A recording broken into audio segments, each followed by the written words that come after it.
Today we are going to see about security control and selection and implementation. Security professionals spend the majority of their time designing, implementing and managing security controls as countermeasures to the risk that they identified during risk assessments. Security controls are procedures and mechanisms that an organization put in place to address security risk in some manner.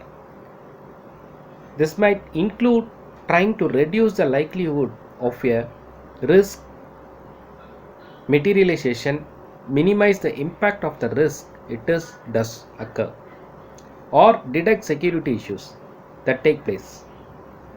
Before we move into the area of cybersecurity, let's think for a moment about the way that you secure your home. You probably use a variety of different security controls. You certainly have locks on your doors and windows designed to keep out intruders and minimize the risk of a burglary. That just common sense. You might also have a burglar alarm designed to detect intrusions, security cameras to record activity inside your home, automatic light switches to detect a burglar by simulating human activity, and any number of other controls. In fact, even asking your neighbor to bring in your email while you are away as an example of your security control. Some of these controls are designed to achieve the some purpose, or in the language of security professionals, the same control objective. For example, both a burglar alarm and security cameras are designed to detect intrusion. We something use more than one control to achieve the same objective because we want to be sure that the remaining secure even if one control fails. If a burglar manages to open a window without tripping the burglar alarm, they may still be caught on your security cameras. This is known as defense in depth principle. Applying multiple overlapping controls to achieve same objective. Security professionals use a variety of different categories to group similar security controls. We will talk about two different ways that they do this. First, we will discuss grouping controls by their purpose, where they are designed to prevent, detect or correct security issues. Then we will discuss grouping them by their mechanism of action, the way that they work. This groups control into categories of technical, management and operational controls. Preventive controls are designed to stop a security issue from occurring in the first place. A firewall that blocks unwanted network traffic is an example of a preventive control.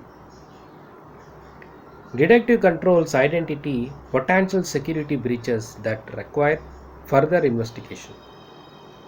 An intrusion detection system that searches for signs of network breaches is an example of a detective control.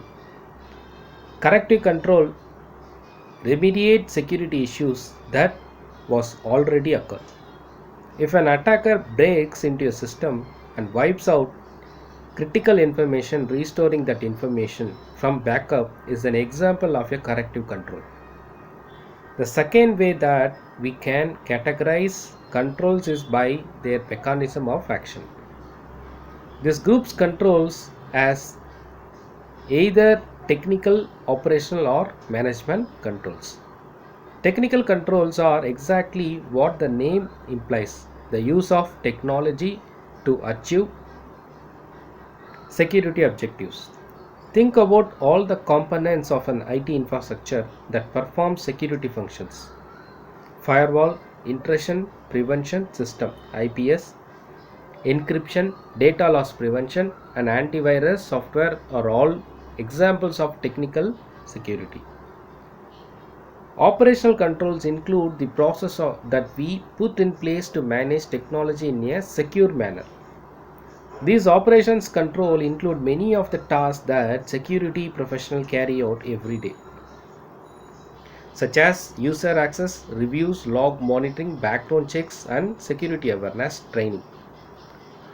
It's sometimes tricky to tell the difference between technical and operational controls. If you get an example question on this topic, one trick is to remember that operational controls are carried out by the individuals, while technical controls are carried out by a technology people. For example, a firewall enforcing rules in a technical control, while a system administrator reviewing firewall logs is an operational control. Management controls are focused on the mechanism on the risk management process. One common management control is conducting regular risk assessments to identify the threats, vulnerability, and risk facing an organization or a specific information system. Other management controls including conducting regular security planning and including security considerations in an organization's change management, service acquisition, and project management methodology.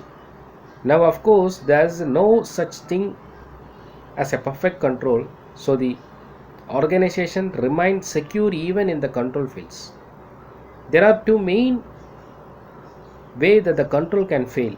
First, a false positive error occurs when a control triggers in a situation where it is should not be triggered. For example, a false positive can be dangerous because they reduce the confidence security administrative have the control, and they something lead to administrative ignore further alerts from the same system.